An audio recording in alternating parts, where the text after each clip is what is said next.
We are live at Stream of Consciousness with Dan. Today, our guest is Chef Darnell Reed, founder of Luella's Southern Kitchen in Chicago. Carrying forward his great grandmother's legacy, Chef Reed blends heritage and flavor into every dish. In 2022, he was nominated for a James Beard Award, and his restaurant has earned the Michelin Bib Gourmand distinction for delivering exceptional Southern cuisine at a great value. We'll explore his journey, his inspiration, and how he continues to shape the future of food. How are you doing today, Darnell? I'm doing well. How are you? I am doing pretty great. I'm excited to talk to you. I think we're going to have a ton of fun. I think we're going to learn a lot, talk a lot of food, talk a lot of community, and kind of blend the two. So if you're ready to have some fun, I sure am. I'm ready to go. All right, so let's just kind of talk about young Darnell. What was your childhood like growing up? Just kind of just your family in general. Just kind of give me a quick sneak peek into young Darnell. Okay, so I would say I'm saying our, but I'm obviously saying it from my own experience as well. Our childhood definitely shapes who we are today because even as I look at myself today, I realize like me enjoying cooking is because when I was a kid, I used to love watching Justine Wilson on Channel 11. He was a Cajun chef, which is crazy because now I have a Southern restaurant. So I was a big fan of watching him. I was overall a couch potato because my mom, she used to always tell me that there was nothing good in the streets, and she would convince us that staying home was the way to go. Like not being outside with your friends, staying home. You have everything you need right here in the house with us. You don't need to be outside. It doesn't mean that I didn't get to go out. Sometimes I did, but that was always something that she would drill home to us that basically that there's nothing good that happens from being outside. So being inside was the place. So that pretty much kind of shaped me to. I was just having this conversation with someone at the restaurant about how I feel like when it comes to like sitcoms, we had a lot better television growing up in the 80s than they have now. I think now they have good television, but not sitcoms. Um, but in addition to that, what I meant by it shaping me was number one, I love watching Justine Wilson on Channel 11. Number two, I was huge into sports. I was definitely grew up. I'm a lifetime Bears fan. Um, I got spoiled with the Bulls because I remember specifically one year the Bears lost to the Cowboys in the playoffs, and when they lost to the Cowboys in the playoffs, I felt like the year was over as far as sports were concerned, and I didn't watch any other sport, so I just decided to give basketball a try. And when I gave basketball a try, the Bulls won the championship the first year. So that was the year that the Bulls beat the Lakers. So I grew up feeling like that's just the way it is because we won 6 and 8 years, and I became a diehard Bulls fan too. Like to the point where I remember I was an adult already, but my wife she told me I embarrassed her at the train station because I argued with a Knicks fan in New York because I was telling him like we won 6 and 8 years, but we were supposed to win the first year that Jordan retired as well. The first year Jordan retired, when they called the phantom foul on Scottie Pippen, that was a screw job. The Bulls should have won that championship as well when Jordan was gone. So that I grew up kind of that way, a huge sports fan, really into cooking as well. I actually used to love baseball as well. Now I like baseball. I don't love it like I used to, but I want to get back Hmm. into it. But so it was really that, and that was like my childhood. I spent a lot of time with my great grandmother Luella, which I know we'll get into that later. A lot of time with her at her house, a lot of get-togethers, a lot of not necessarily family reunions, but it was almost like every day was a reunion because all the cousins and my aunts and uncles, everyone, her house was the gathering point. Right. and she did most of the cooking, but I do have an aunt, Joyce, who actually did some cooking over there as well. And that was kind of that kind of shaped a lot of my memories as well because we would do that. We would watch sports, we would Mhm. eat good food, and as I grew up, I became more into both, really, more of a diehard Bulls fan, diehard Bears fan. I mean, like diehard. When the Bulls suck, I'm still right there with them. The same thing for the Bears. I'm still right there with them, still holding out hope. Um, and growing, then as I got older, I became a big fan of the food. The Food Network was it. So I became a big fan of the Food Network. I love Emeril Lagasse. Bobby Flay was my favorite chef for a while. I got to meet Morimoto as an adult, so that was a big that Oh, was a big that's yeah. cool. Yeah, I met him in his restaurant. He and it was kind of, and I'm kind of getting away from the childhood, so I'll end with with this story about Morimoto. He I read one of his books. I have one of his cookbooks, and I read his book. And he said in his book, like, don't be surprised if you ever come to my restaurant that you might see me eating. I mean, I'm sorry, not eating. You may see me cooking behind the line because I still really enjoy to cook. And he Mhm. also said that what he likes to do is he likes to ask customers what are your dislikes, and whatever you tell him you dislike is exactly what he's going to prepare for you. So Oh, that's interesting. yeah, because he's super confident that that he will know what it is you dislike about it. And I can say that when I went to his restaurant, both things were true. He was there cooking behind the line, and I ordered his tuna pizza. And I'm a big texture person, so Mhm. I can do a I'm not the biggest onion fan, so I could do a caramelized onion, I could do a crispy onion. I've never been a big fan of like raw onion.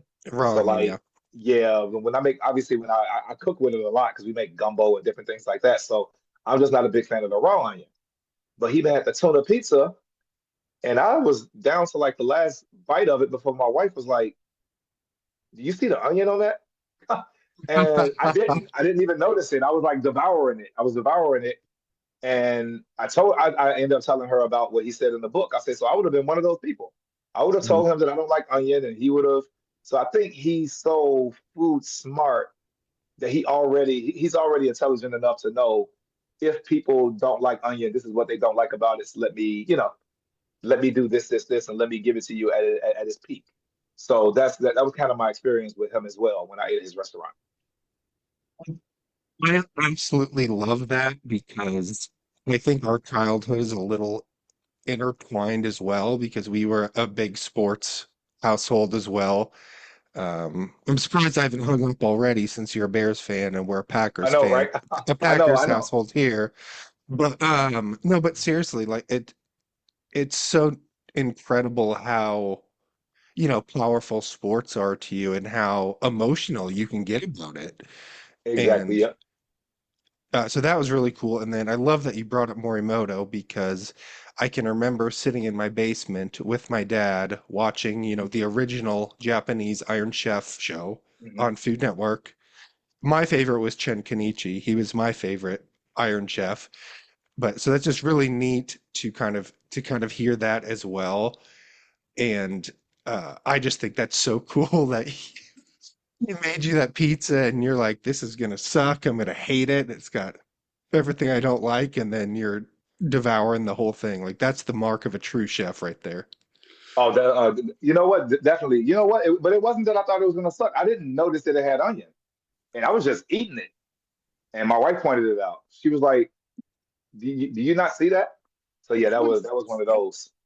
That was one of Oh, those. Oh, I want to ask you so though, did you grow up a Bucks fan as well? I did, yes.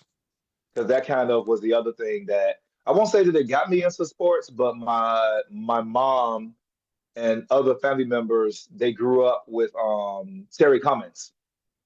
Uh-huh. And they used to Okay, yeah. always they used to always tell me about him as well, like, oh, that's Terry. When I was watching when I was watching the NBA, that's Terry. I'm like, you guys know him? So yeah, they grew up with Terry Cummings. My dad's gonna love that. I'm gonna have my dad interview you. Geez, that'd be great. Yeah. So yeah, so my dad's from Milwaukee. I was born in Wisconsin, lived there for 5 years, and then moved to Kansas for my childhood. But I'm through and through. I bleed. green and gold Packers and, green and I don't know, they switch colors all the time now in the NBA, but I believe Bucks as well. But no, I was going to ask you if there is a particular dish growing up that, I don't know who, if it was if it was your great grandmother that cooked it, or your parents, or one of your aunts that kind of was like, hell yeah, we've got this for dinner, let's go. Yes, but it was also this time of year. It was like a holiday thing, so it wasn't something that we ate all the time. She used to make the best. My great grandmother, Luella, she made the best roast duck every Thanksgiving because Ooh. she wasn't the biggest fan of turkey, Hmm. but so she would always make a duck for us on the holidays, and I never forget that. It was I just remember because as a kid, now that I'm an adult, I can describe it a little better. But as a kid, I just knew it tasted good. But it was like super savory. I don't think she used any soy or anything, but it was still something umami about it.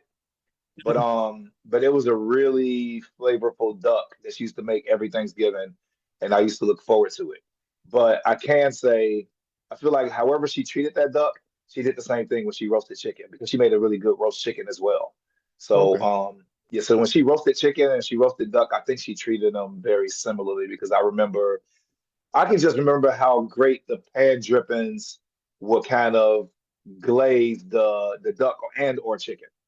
So Hmm. she kind of worked that. She worked that pan drippings as its own glaze, and that was something that I really remember growing up that she used to make for us. That sounds very, very tasty, and I'm getting kind of hungry now, uh, which is a good thing.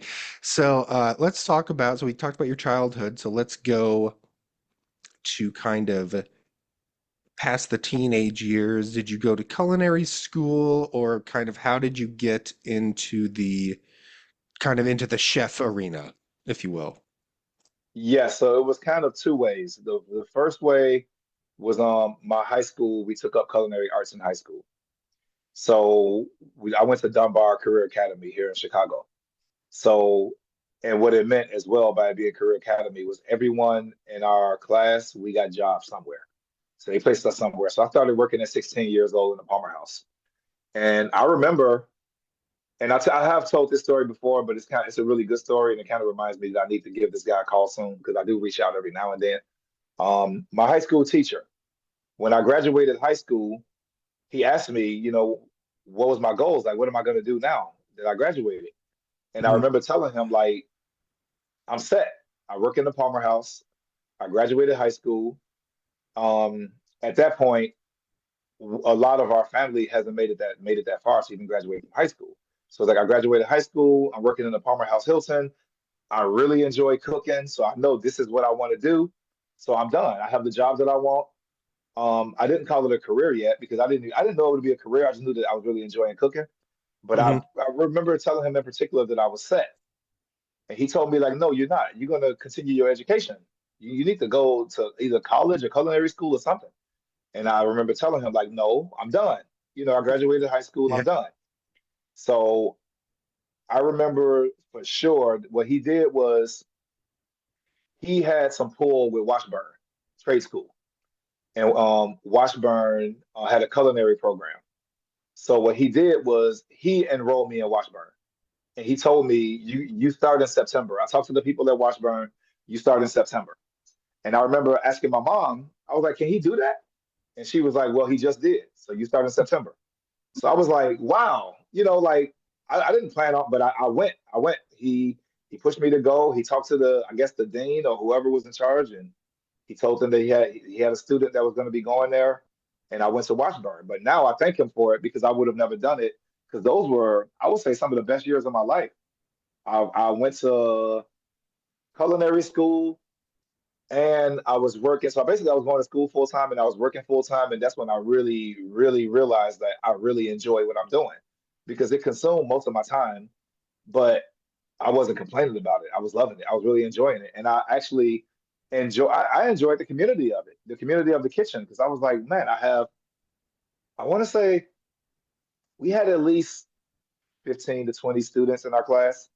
And then I'll go from there in the morning to work in the Palmer House at night. And in the Palmer House, when I started there, we had 108 cooks.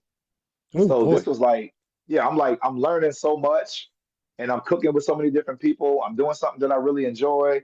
And I always thank him for that. So every now and then I'll reach out to him just to see how he's doing and remind him that, remind him that he did that for me. And I thank him for it. But his name was Ron Martin, Mr. Martin. And he was my high school culinary teacher. So that was pretty That much when I got into it. Yeah, well, that's super awesome because, we all kind of have that teacher in high school, or at least I did as well, that you just fall in love with something, whether it's cooking or whether it's math or science or whatever, that really, makes an imprint on you. And so that's really neat that you had that because I think some kids don't get that. And, they kind of are a little bit lost per se and don't know what to do. They think they might need to go to college or they think they need to work. So uh yeah, I'm just grateful for that because you had that experience. That's really cool. So Yeah, and you know what? And I will say thank you. So thank you, by the way. I will say the other thing is he also got me that job in the Palmer House. So what happened is when the first job he got us, because I say us because there was quite a few of us, was at the O'Hare Hilton.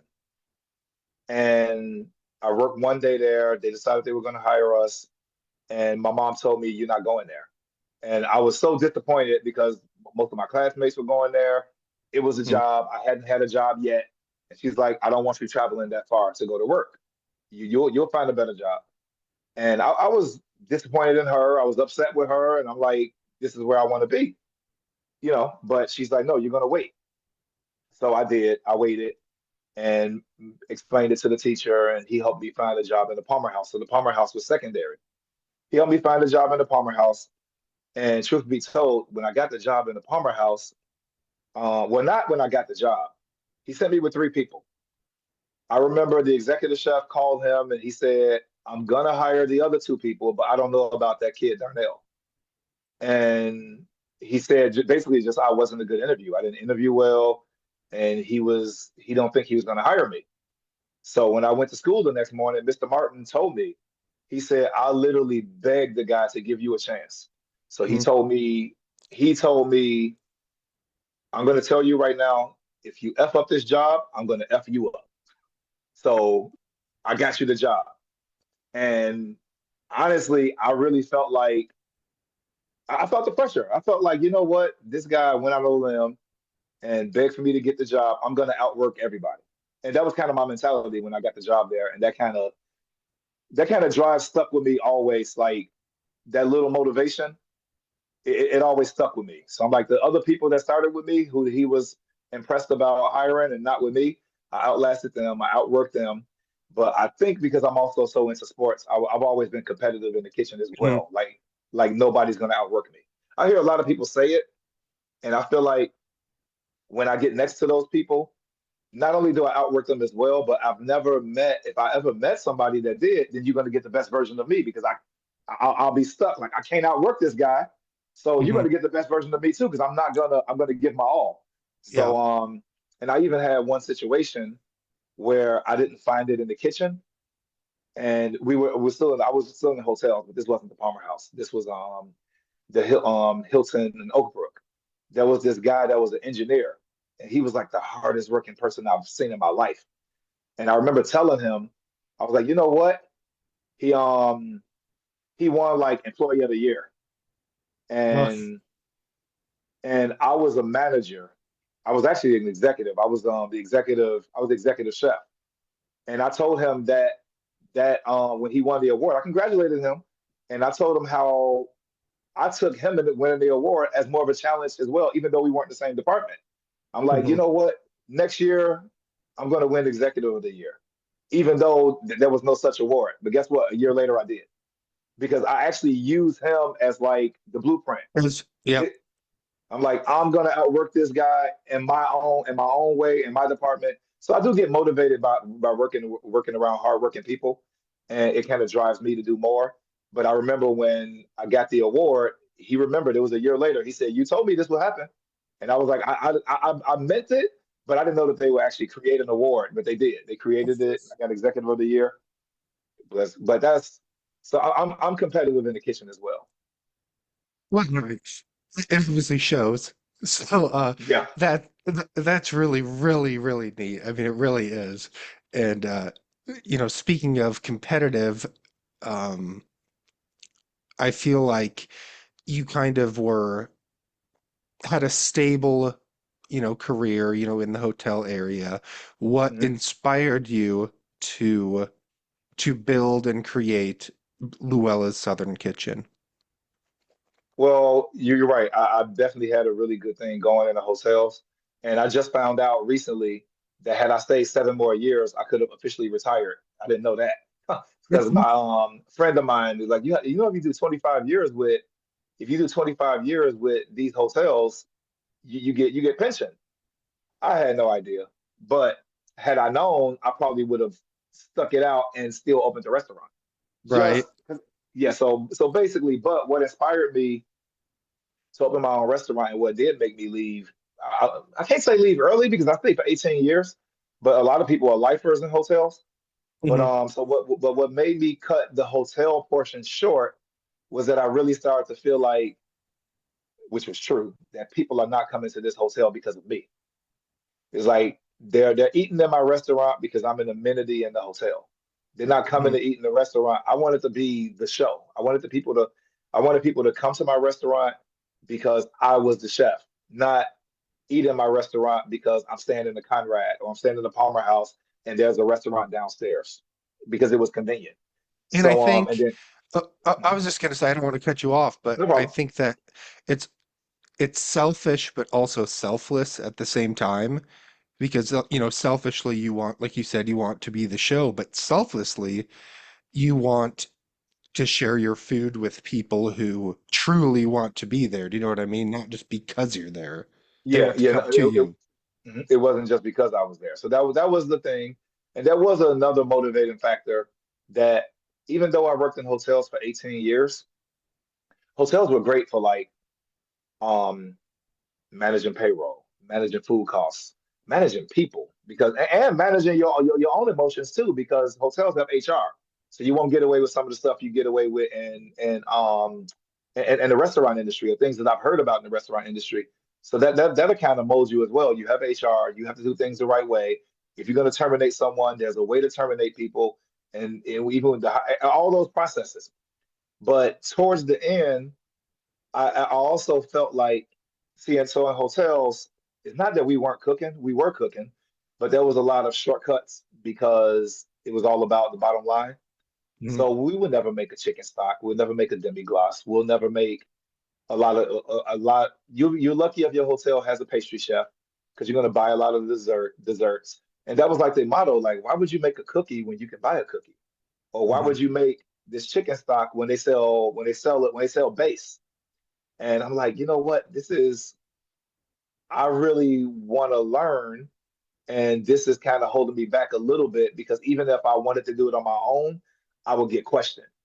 Like, they're like, why are you buying these chicken bones? Well, why are you roasting bones for stock? When a lot of times we have like pricing agreements. We have a pricing agreement in place for you to use this base. So Right. I did want to get away from that. And then the only other aspect was sometimes I would get the feeling that they didn't be, they definitely believe in me as like a manager, which is why I won manager of the year and managing payroll, managing. Sometimes I would get the feeling that wait a minute, you guys not letting me cook because you probably think I can't. And sometimes it would be even at one point I brought in a chef from the Boca Group in Chicago and another chef from L2O and True, like different, like different strong restaurants. And when I brought them in, yes, I was learning. Even though I was the executive chef, I was learning from them as well because they had all this energy from all these recipes and different techniques that they were doing in restaurants that I wasn't doing in hotels. And at that point, it was actually told to me by my I would just say the higher ups to not like say anybody's name individually, but it was actually told to me like, oh, but these guys can cook. And I was like, wow. So that actually stuck with me too. Like I could do this too. And what made me realize that 100% that I could do it was because when I was in my last 2 years with Hilton, they gave they gave me an American Express, and what they wanted me to do was take my chefs, take the sous chefs, and we all go out to eat. I remember we were given a budget of $300 a month to go out and eat in all these different restaurants and come back and let them know how we can. First of all, we had to do a report on what we ate and what we thought about it, and what can we do to improve the hotel menus based off what I Mhm. tried in these restaurants. But what was happening with me when I went to these restaurants and I was trying the food, I was realizing that I can do that. I was like, wait a minute, this food was great, but I know how they got from point A to point Z. I know how they Mhm. did this. I know I can do this, but the people in the hotel, they will never know that I know how to do this because they don't really allow it. So that was Right. kind of my motivation to say, hey, I want to open my own restaurant. I want to go on the limb, open my own restaurant. And I had, I want to say it was probably my last year and a half to 2 years with Hilton, where my mind was already made up that eventually I'm going to open a restaurant. Well, clearly you made the right decision. Yeah, thank you. Uh, so I also wanted to talk about kind of um, just your Southern cuisine style in Chicago. You know, Chicago's not necessarily known as a, Southern cuisine Hmm. city, but kind of what makes your restaurant stand apart? Is it soul? Is it technique? Is it, I guess, what makes people come to Luella's in Chicago? You know what? And I'm always thinking about that as well. I think about that as as I'm preparing anything in our restaurant. That one thing I can tell you though, even though Chicago, this is a big thing for me. Chicago, I was told that as well before I opened the restaurant when I was in Hmm. hotels that you're a long way. The exact words were you're a long way from the bayou. But some people don't understand too is that Chicago, we have a lot of people who live in Chicago who are from the South. Like my great Hmm. grandmother's story that she moved here in the 40s. She moved to Chicago in the 40s from Mississippi. A lot of us did that. A lot of us moved from Mississippi, from Arkansas, from not so much Georgia, because it seems like we're going from Chicago back to Georgia. But a lot of Mississippi, a lot of Arkansas, they're moving from what they the first time I visited the South was the first time I heard someone say that I was from up north. I'm like, what do you mean up north? I'm from Chicago. But yeah, but they call us up north. So a lot of us have that story, but because of that, there's a lot of good soul food restaurants in Chicago.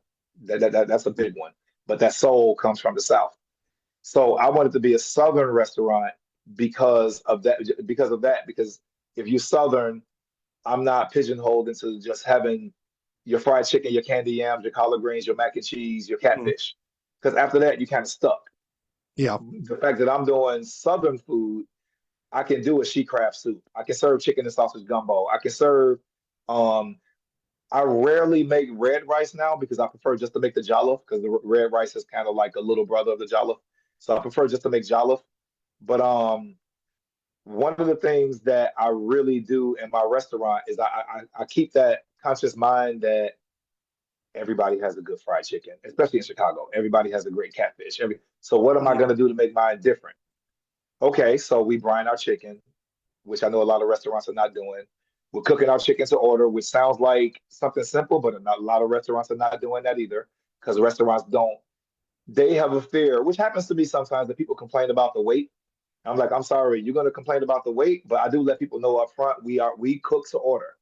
We make Hmm. everything from scratch. We cook it to order. We're not holding it on the steam table. You're going to get a fresh, hot meal when you come eat here. So that kind of helps us set us apart as well. But then I also think about the technique. So if I'm serving you shrimp and grits, why my grits? What makes my grits better than the next person's grits? Okay, I'm not going to use instant grits. So we have a mill. We mill fresh corn in the restaurant, and that's how we make our grits for our shrimp and grits. Our chicken, as I mentioned, we're going to brine the chicken. After we brine it, it's like a molasses, saltwater molasses brine. After the molasses brine, we do the buttermilk marinade, and then we fry the chicken because I need my chicken. Oh, and then I start with good quality as well. So I work with a lot of local farms, and um, the place we get the chicken from, they're not necessarily a local farm, but they work with farms where they basically source their chicken from farms. It's called Harrison's Poultry. So I start with a great product.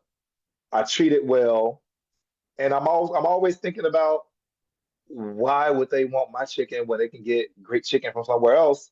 And that's kind of what I do. I was like, okay, so I'm going to do this with the chicken. We're serving brunch now. Yes, a lot of people may have a great French toast, but are they baking the bread in house? So things like that. I take it that far. Like, Mhm. okay, we're gonna make a homemade brioche, especially in our southern restaurants. Southern restaurants, Right. for the most part, if they are doing a brunch and they are making the French toast, they're gonna be buying the bread. Um, I also I know you didn't ask this one, but I also like telling people as well, as far as when people, we call our restaurant Southern because that's exactly what it is. But I think it's more to be said for our restaurant. We are an American restaurant because a lot of people will say, like, oh, what is American cuisine? I heard a lot of jokes about it. What's American cuisine? I'm like, well, the cuisine of the South is America. It's a true American cuisine. Yep, It really absolutely. is. It's Hmm. just it's a portion of America, but it's true American cuisine. I think outside of the South we have dishes like you have a New England clam chowder. You have actually when I was in San Francisco, I didn't realize that clam chowder was so big there as well. You have the Manhattan clam chowder. You have the Philly cheesesteak. So we have a lot of stuff that's like regional dishes that are very good dishes, but we don't have a actual cuisine other than the South. I So completely, absolutely agree with that. It's actually a great point because I'm actually making a cookbook as we speak, nice. and kind of doing some research on my American section of it. It's like it really did actually kind of stick with me. Like, what is American cuisine? Like, okay, is it a cheeseburger? That's That's what people ask actually, that all the time. I was gonna say You- that's not even American. That's a burger was from Germany. Is it, spaghetti and meatballs? That's Italian. Is it, Mhm. uh, so no, I think that's just a wonderful point that you brought up that it is Southern food, excuse me. Yeah, is true American cuisine. I completely agree. I think that's a great point. Thank you. Yeah, that's one that I usually share that with the team and I share it with customers as well. But I do think about other like I think every state just about has something that they're known for. But the ones that come to mind outside of the South is yes, the Philly cheesesteak, the New England clam chowder, um, the Manhattan clam chowder. And it's not really a cuisine, but New York is known for like the bagels and the pizza, but those are like one-offs. But the South is known for like overall cuisine. Hmm.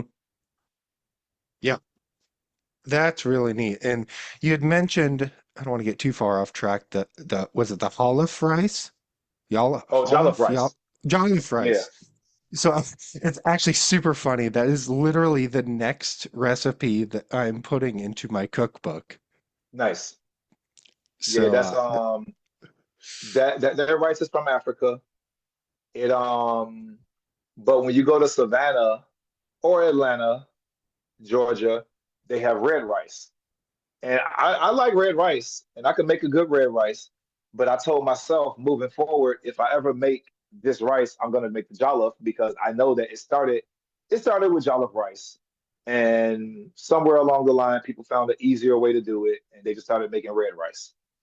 And I'm like, I would rather just make the real deal. And that's what I do now. And I challenge myself as well because I have a friend that his wife is African. Um, oh, cool. Okay. and before we don't have it on the menu, but I ran it as a special and I run it as a special again at some point in the future.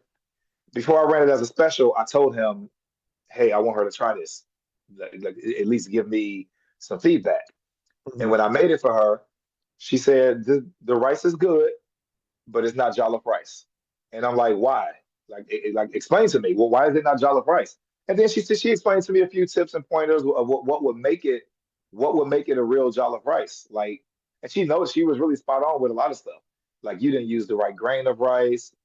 Um, it doesn't have like the fermentation because she was explaining to me that a lot of people use like a dried shrimp and they'll make a paste out of it and they'll throw it in there and you can taste that fermentation. Mhm. So I made the adjustments. And when I told her, I said, even before she told, I said, before you told me this, I did see that someone said that you need to use like a broken rice, like the same thing that we would use in the South for like grits. And I was like, I got some of that in my kitchen. I got some. I'm gonna make another one. And I made another one, gave it to her a couple days later, and she was like, "This is it. This is it." So I'm like, "Okay, I have her stamp. I'm good."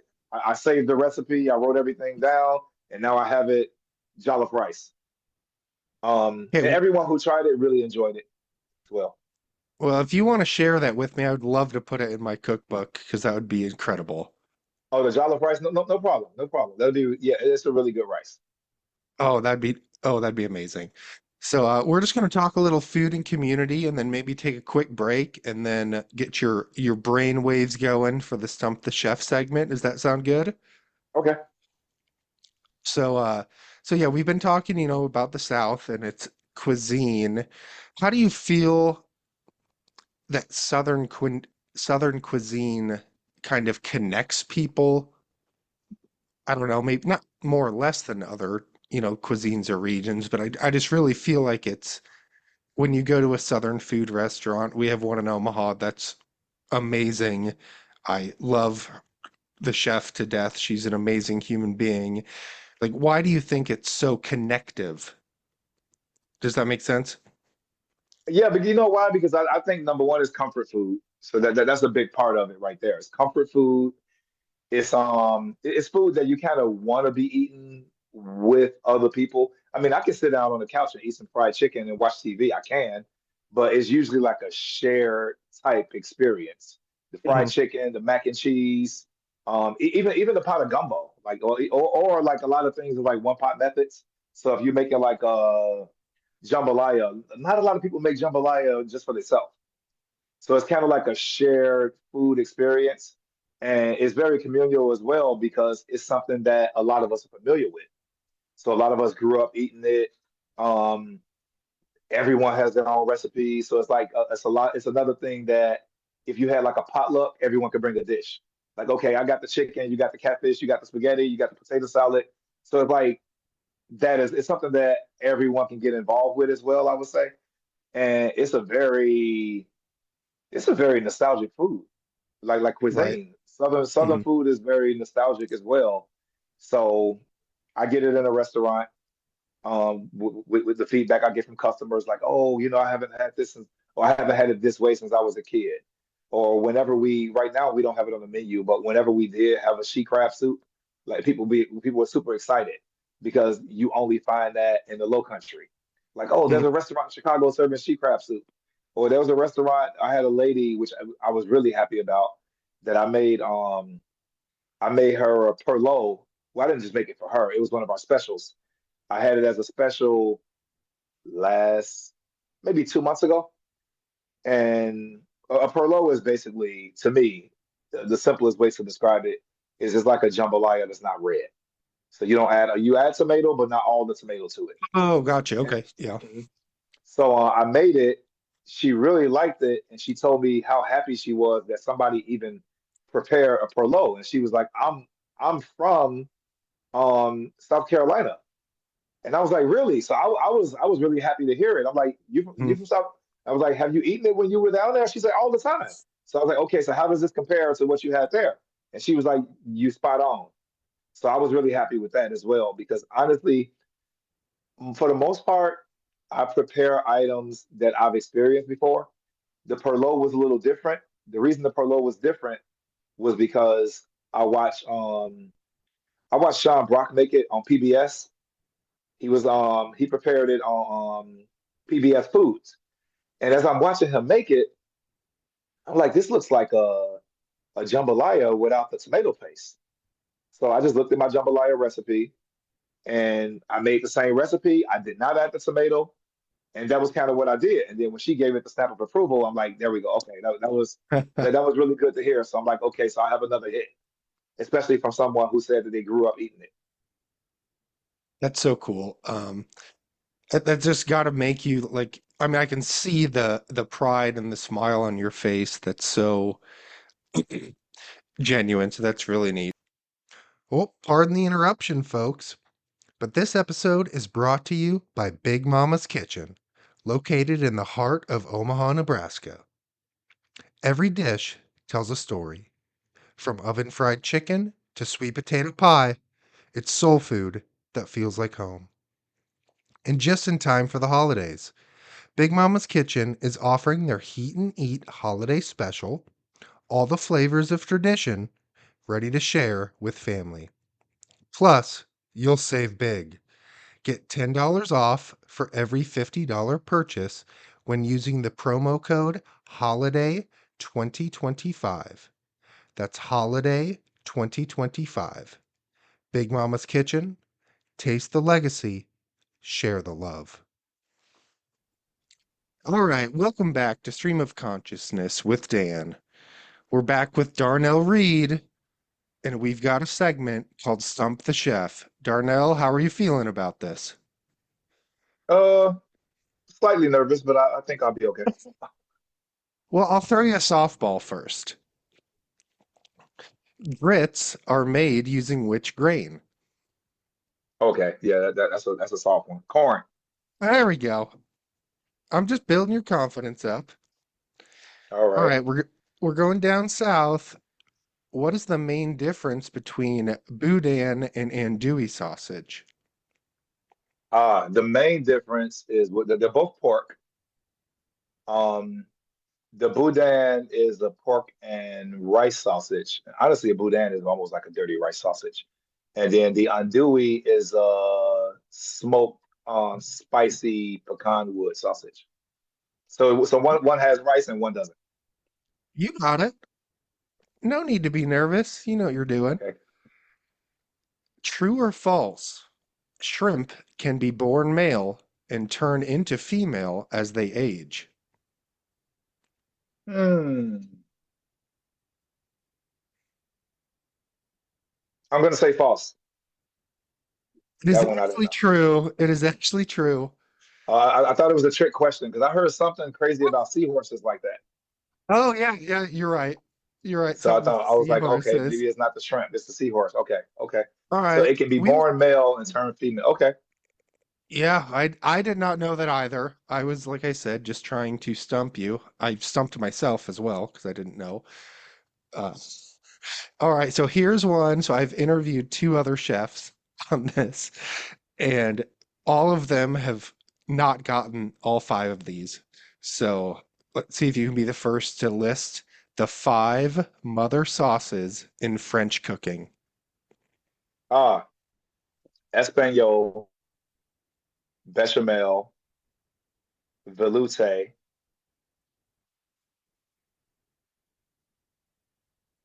hollandaise, and tomato. You got it. Yeah, yeah. I was like, that's you know why? Because I still use that stuff. Like we make hollandaise in our restaurant, we make bechamel in our restaurant, we make velouté in our restaurant. Well, we don't call it velouté, we call it. So I just had to remember the other two. Oh, that's great because, like I said, I had two.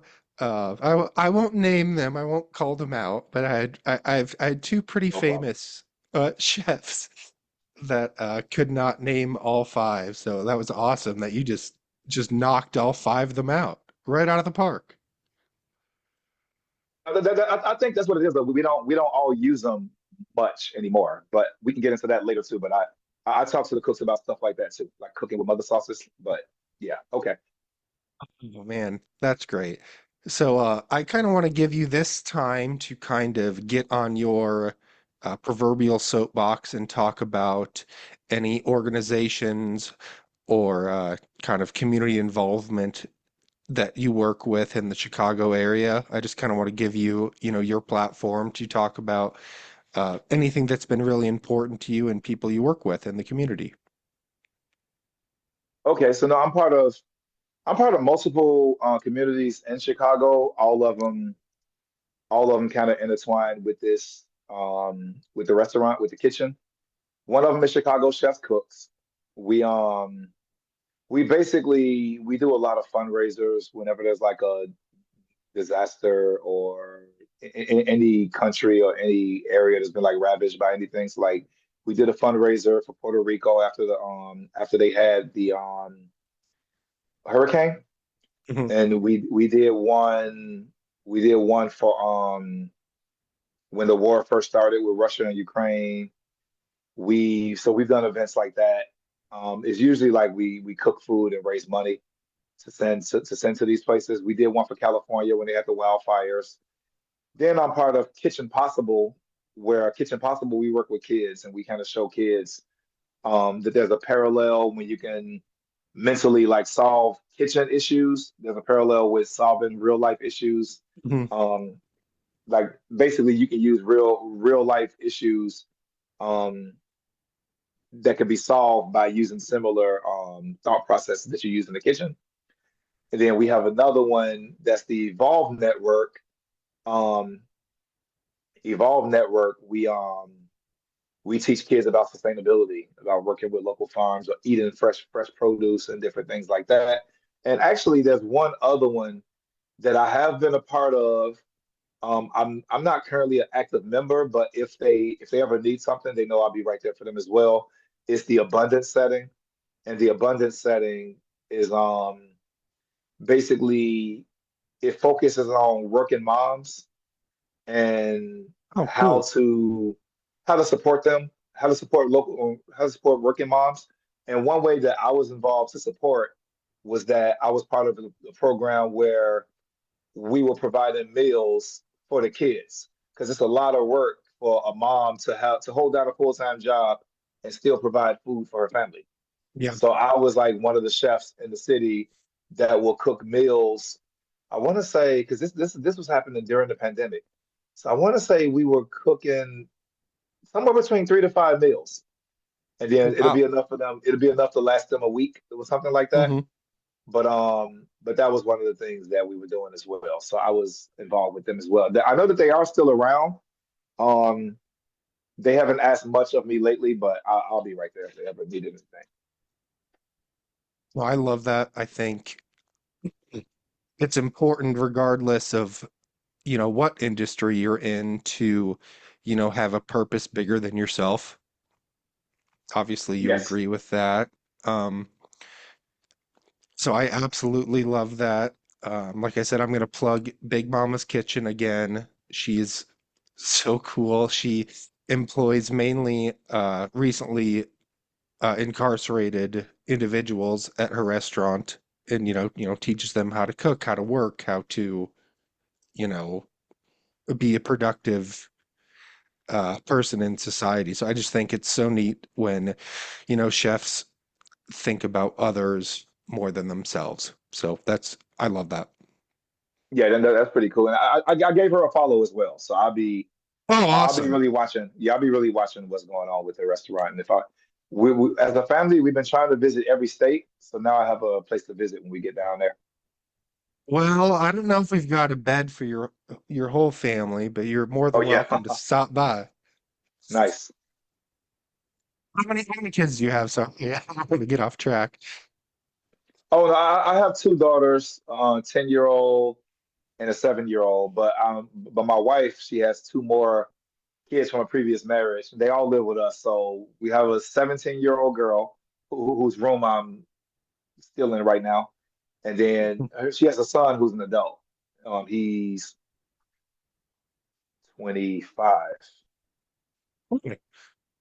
Well, maybe you can just bring your two younger daughters. I I know, think we right? can fit them in. Yeah. Oh, that's funny. But no, absolutely come down and eat her food. We had our Thanksgiving catered from her, and it was just incredible. It was so good. Nice. But all right, so I want to talk about two other things. Um, kind of just advice for, someone who is in your shoes. I know you grew up in Chicago. You sounded like your parents kept you, uh, pretty safe, but like it probably wasn't the easiest place to grow up. So what advice would you give to a young aspiring chef in Chicago? Well, number one, just to I would say to know that it's what you want to do, but it's kind of hard to say that because even when I started, I didn't know for sure that this was what I wanted to do. But I will say that to give it your all, to ask questions, to learn from people who's already done it, because that was kind of the way I came up. I asked a lot of questions, and I trusted the people who had the experience and who's already been through it. So I would definitely lean on that. A lot of times younger people, I'm really impressed when I have people who work with me who do ask questions, who show that they're eager to learn. Mhm. So I think that's a big one, like to try to learn from those who've already done it and get out there and eat as well. Like go and kind of get out of your comfort zone because I know a lot of people are that way too. They don't want to try new things. They don't want to taste new things. If you can get out of your comfort zone, it's only going to make you that much better of a chef in the future. And it will come with time, but sometimes I think it doesn't have to come with time. Let it come now. So like try now to start to slowly explore and try new things because the earlier you learn, the further your career will go. It's not that you want it to go quick, but you can progress a lot faster than someone like me did. I'll Right. put it that way. So I think those are like two big ones, like to ask questions, get out of your comfort zone, try some different restaurants, especially in Chicago. We have a lot of good restaurants. Like get out there and try some restaurants. Like, try different foods. And one thing that in the beginning of my career I wasn't even doing this, but I'm starting to do it more so now.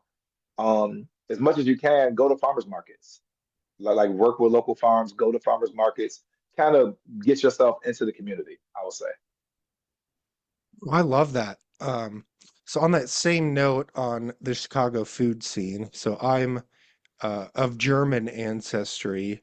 Have you tried any of the German restaurants in Chicago? And if so, what is your favorite? You know what? I've only tried one, but it's not around anymore. It was called the Brauhaus, and it was down the street from where we are. Well, actually, where we were when I was in Lincoln Square. So it was my first time trying sauerbraten. Oh, But yum. yeah, yeah, but other than them, not really. Have I tried many? And honestly, I like all cuisines. So if someone told me there was a great German restaurant, I'm not again. I would go. It's just that one got talked about a lot back in the day. I would say back in the day. They closed maybe 10 years ago, but that was one that I have tried. And I can't say that I do even to this day, we still use some of the techniques. But that restaurant was really the only one. So if I heard of one, then I would. But I always tell people I prefer German potato salad over any other type of potato salad because I like the warm potato salad. The warm, yeah. And mhm. And one of my favorite barbecue sauces I know was also inspired by the German, which is the Carolina Gold, the mustard barbecue. That's one of my favorite, if not my Oh, favorite barbecue I sauce. didn't I didn't know that was inspired by German. That's kind of neat. Yeah, the mustard based barbecue sauce. That's probably my favorite barbecue sauce. Oh, that's cool. So, so we'll end it with this. Where do you see Luella's going into the future? Do you have any goals, any aspirations, expansion, not expansion, sticking with what you're doing? Kind of just where do you see Luella's in the next maybe 5 years? I think Luella's, my goal for our restaurant is just to continue to grow our business and continue to evolve because I feel like every year we're better than we were the year before, and that's always kind of my goal to just continue to be better. And I do want to be a destination restaurant. I feel like in some ways we already are, but I know that that could be nailed even further if we continue to just keep pushing, like Mhm. keep pushing the mold and keep trying to like not just tweak, but just continue to um perfect our craft. I think that's where we kind of going. That will be a real destination restaurant where people will be like, when you go to Chicago, you got to go to Luella's. Um, I don't want to say I don't want to expand. I kind of I switched our restaurant to brunch as of August. So we're brunch Mhm. only, and I did have to spend more time with the family. but I do feel like I still have a lot to offer the industry in general because I have a lot of ideas. I have a lot of concepts in my head. I know how to prepare a lot of different foods and cuisines, but I usually tell myself if we ever expand it, I don't think it would be Luella's. I wouldn't mind being like a silent partner or I would say almost like a silent chef, like help someone design a menu. People don't have to necessarily know that it was me who did it, but some successful restaurant that somewhere down the line, people find out 10, 20 years later that I have my fingerprints on it. But but as far as Luella's, I want to just continue to grow our one restaurant. I want to focus on just the restaurant. That's amazing. Excuse me. Uh, well, yeah, so that's pretty much all I've got. I can't thank you enough. I had a lot of fun. I learned a lot. I was trying to stump you, and I can't even do that. So you clearly Now know you your got me with the food. one with the shrimp. I didn't Oh, know I that did one. get you with the shrimp. That's Yeah. not necessarily food, but it was kind of. That was my conversation with Chef Darnell Reed of Luella's Southern Kitchen in Chicago, Illinois, carrying forward his great grandmother's legacy, blending heritage with flavor, and earning recognition from both the James Beard Foundation and the Michelin Guide. His story reminds us that food is memory, community, and resilience. If you've enjoyed today's conversation, share this episode and consider supporting my podcast by buying me a cup of coffee. The details are in the episode description below. Every sip helps keep these stories alive and helps bring on guests like Darnell to the show. Until next time, keep listening, keep remembering, and keep the story at the table.